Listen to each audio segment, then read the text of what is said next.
बच्चों, विद्युत क्षेत्र के एकांक आयतन में ऊर्जा, मैं इसको यूं भी बोल सकता हूं, ऊर्जा घनत्व। एकांक आयतन में ऊर्जा। देखो बेटा, हम कोई भी चालक है ना, जब हम उसको आवेश देते हैं तो उसकी सतह पर एक बल है ना, भार की ओर लगता है। अब अगर हम उसको और आवेश देना चाहें तो क्या होगा? हम और उसको आवेश देंगे ना तो उस बल के विरुद्ध क्या करना पड़ेगा? कार्य करना पड़ेगा। वो कार्य कहां संग्रहित हो जाता है? जो है ना चालक है, उसके विद्युत क्षेत्र में संग्रहित हो जाता है। इसे ही हम क्या कहते हैं? विद्युत क्षेत्र के एकांक आयतन में ऊर्जा या ऊर्जा घनत्व। फिर समझो एक बार कि जब हम बच्चों किसी चालक को आवेश देते हैं तो उसकी सतह पर है ना भार की और विद्युत बल लगता है। अब अगर इस स्थिति में हम उसे और आवेश दें तो हमें इस बल के विरुद्ध कार्य करना पड़ेगा। वो कार्य कहां संग्रहित हो जाता है? वो चालक के चारों ओर का विद्युत क्षेत्र है ना, उसमें संग्रहित हो जाता है। इसे ही हम कहेंगे विद्युत क्षेत्र में ऊर्जा। और अगर हम उसमें आयतन का भाग दे दें तो चालक के विद्युत क्षेत्र के एकांक आयतन में ऊर्जा या ऊर्जा घनत्व। देखो, मैं आपको एक आर त्रिज्या का है ना ये खोखला गोला बना रहा हूं। देखो, ये स्मॉल आर त्रिज्या का है। इसको हमने आवेश दे दिया। ये आवेश घनत्व तो इस पर सिग्मा है। तो हमने कहा सर, चालक के अंदर तो E बराबर क्या होता है? 0। और इसकी सतह पर E बराबर क्या होता है? Sigma upon epsilon not. अब मैं क्या करना चाहता हूं कि अब मैं इसका जो आयतन है ना, इसका जो विद्युत क्षेत्र है, ये अंदर देखो विद्युत क्षेत्र इतने में है। देखो, अब मैं अगर इसका विद्युत क्षेत्र है ना, देखो ये इतने में नहीं है, बाकी बाहर है।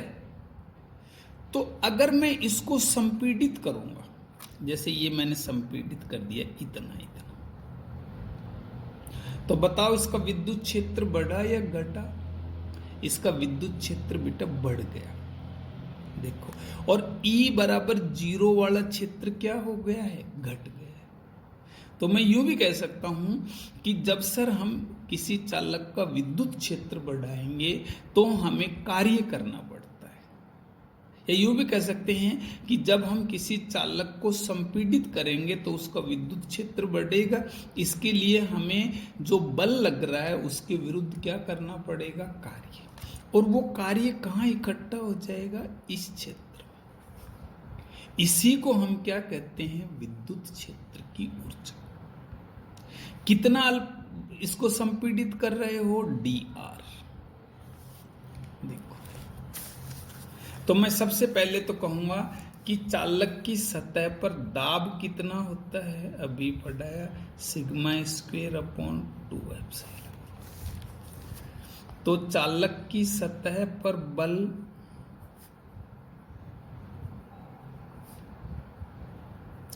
देखो, अब हमने सूत्र पढ़ा है F बराबर P इंटू ए। P क्या है? Sigma square upon 2 epsilon. A की जगह क्या लिख दो? Pi are square.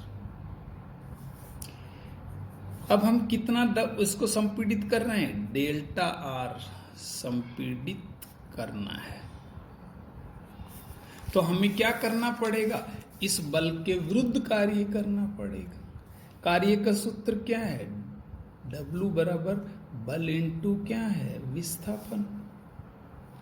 बल कितना है? Sigma square upon 2 epsilon not. विस्थापन कितना है? नहीं, गुणा 4 पाई आर स्क्वायर। विस्थापन कितना है? Delta R. ये जो राशि मुझे दिख रही है ये क्षेत्रफल है, ये सच में विस्थापन है जिसको मैं लंबाई भी कह सकता हूं। तो ये दोनों मिलाकर क्या बन जाएंगे? आयतन, डेल्टा वी। क्या बन जाएंगे बच्चों? आयतन, डेल्टा वी। देखो तो मैं यहां लिख दूंगा डेल्टा डब्ल्यू बराबर sigma square upon 2 epsilon not into क्या है? Delta we. मैं कहूंगा कुल कार्य W बराबर समाकलन sigma square upon 2 epsilon not delta R. ये सर हमें कुल है ना कार्य करना पड़ेगा, या मैं कह दूं कि कुल ऊर्जा है सर। अब मैं कहूं कि एकांक आयतन में ऊर्जा, तो हम इसको बोलते हैं U घनत्व, ऊर्जा घनत्व। ये हो गया ऊर्जा या कार्य बटा आयतन। आप यहां से देखो ऊपर वाले से, ये डेल्टा वी इधर ले आओ, तो ये कितना बन गया बेटा? Sigma square upon 2 epsilon not. ये क्या है? यू घनत्व। विद्युत क्षेत्र के एकांक आयतन में ऊर्जा है ये कितनी? Sigma square upon 2 epsilon not. एकांक आयतन, ये जो आयतन है ना ये इसमें संग्रहित हो जाती है। ये राजस्थान बोर्ड में एक साल आया हुआ है सर कि विद्युत क्षेत्र के एकांक आयतन में ऊर्जा घनत्व। वेरी सिंपल है, पहले दाब का सूत्र लिखो, फिर बल का सूत्र बनाओ दाब से ही, फिर कार्य बराबर बल गुणा विस्थापन करो, इसकी जगह डेल्टा वी लिख दो, डेल्टा वी लिख दिया, कुल निकालोगे समाकलन कर दो, वी है ये सर। अगर अपन ऊर्जा घनत्व तो निकालना चाहते तो इसका भाग दे दो। अगला टॉपिक है बच्चों आवेशित साबुन के बुलबुले का संतुलन। आवेशित साबुन के बुलबुले का क्या है बच्चों? संतुलन। कि साबुन का बुलबुला है ना संतुलन की स्थिति में है, उस स्थिति का हम अध्ययन करेंगे जब हम उसको क्या कर रहे हैं? आवेशित। 11वीं कक्षा में हम साबुन का बुलबुला पढ़ा है, लेकिन बिना आवेशित पढ़ा है। और उसमें हमने एक बात पढ़ी है कि जो बुलबुला होता है ना उसके अंदर जो दाब होता है और ये जो बाह्य दाब होता है इससे बड़ा होता है। आंतरिक दाब है ना बाह्य दाब से क्या होता है? बड़ा होता है। और अगर इसके अंदर साबुन का जो घोल है उसका पृष्ठ तनाव T है, तो उन्होंने एक सूत्र दिया है 11वीं में हमने कि P एक्सेस क्या है? ये आंतरिक दाब की बाह्य दाब से अधिकता, जिसको हम यूं कह सकते हैं दाब आधिक्य बराबर आंतरिक दाब माइनस कौन सा दाब है? बाह्य दाब। इसी को कहते हैं हम P एक्सेस। ये रियल में कितना होता है? 40/R। R इस बुलबुले की त्रिज्या है और T क्या है? जो साबुन का घोल है ना उसका पृष्ठ तनाव। रियल में ये आंतरिक दाब तो बुलबुले को तोड़ना चाहता है अंदर से कि बुलबुला फूट जाए, लेकिन सतह पर पृष्ठ तनाव का बल लगता है ना, वो बुलबुले को संकुचित रखना चाहता है, उसको बनाए रखना चाहता है। इन दोनों के संतुलन से बुलबुला बना रहता है। अब हम बुलबुले को क्या देंगे बेटा? आवेश। आवेश देना है। तो आप अगर आवेश दोगे इसको, तो अभी हमने पढ़ा था कि सर आवेश देते हो ना किसी भी बुलबुले को, तो उस पर अंदर बाहर की ओर एक दाब और लगता है जिसको विद्युत दाब कहते हैं। वो कितना है? Sigma square upon 2 epsilon not. ये किधर लगता है? बाहर। अब मैं कहूंगा इस स्थिति में तो दो दाब लगेंगे, ये भी ये भी। ये तो पहले से बाहर लग रहा था और ये भी बाहर लगेगा। मैं कहूंगा अब बुलबुला, सर बुलबुला अब भी नहीं टूट रहा है। तो इसका मतलब इन दोनों का जो योग है वो किसके बराबर हो जाएगा? इस पृष्ठ तनाव के बल के बराबर। भाई ये पृष्ठ तनाव तो संकुचित कर रहा है, अब ये लगा दिया तो भी बुलबुला नहीं टूट रहा, देन इन दोनों का दाब का बल इस बल के बराबर। यहां लिख दूं पी एक्सिस, इसका मान लिख दूं, देखो सर बराबर क्या है 40 अपॉन, इसको ट्रांसफर कर लो 40 upon R minus sigma square upon 2 epsilon.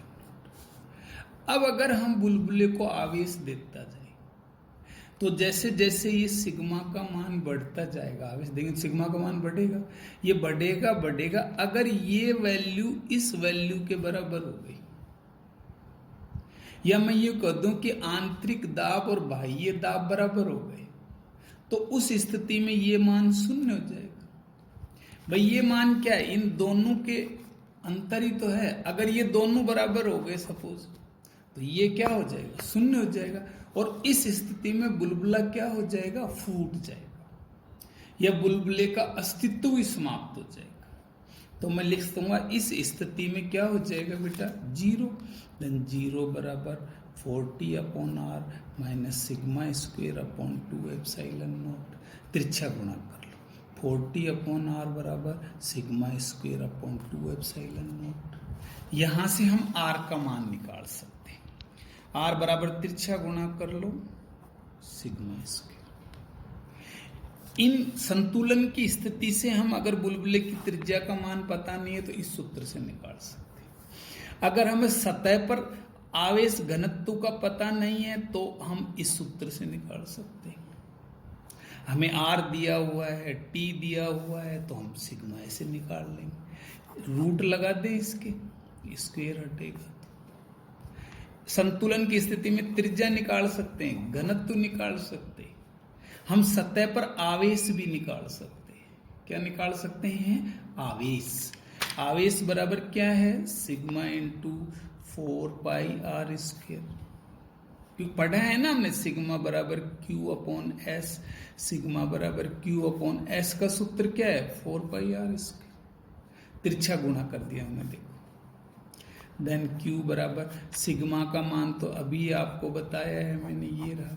कितने से गुणा कर दूं? 4 पाई आर स्क्वायर से। तो अगर आप बुलबुले के संतुलन की स्थिति में आपको राशियां दे रखी हैं तो आप उनकी सहायता से अन्य राशियों के मान निकाल सकते हो। जैसे इस सूत्र से आप त्रिज्या निकाल सकते हो जो आपको T और एप्सिलॉन दे रखा हो। इस सूत्र से अगर टी और आर दे रखा है तो आप पृष्ठ आवेश घनत्व निकाल सकते हो। इस सूत्र में अगर आपको आर दे रखा है, टी दे रखा है, तो उसकी सतह पर आवेश का मान भी ज्ञात कर सकते हो।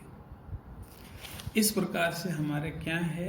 आवेशित साबुन के बुलबुले का संतुलन, जिससे हम 3 राशियों के मान ज्ञात कर सकते हैं। इस प्रकार से बच्चों ये आपका दूसरा चैप्टर है ना, खत्म हो।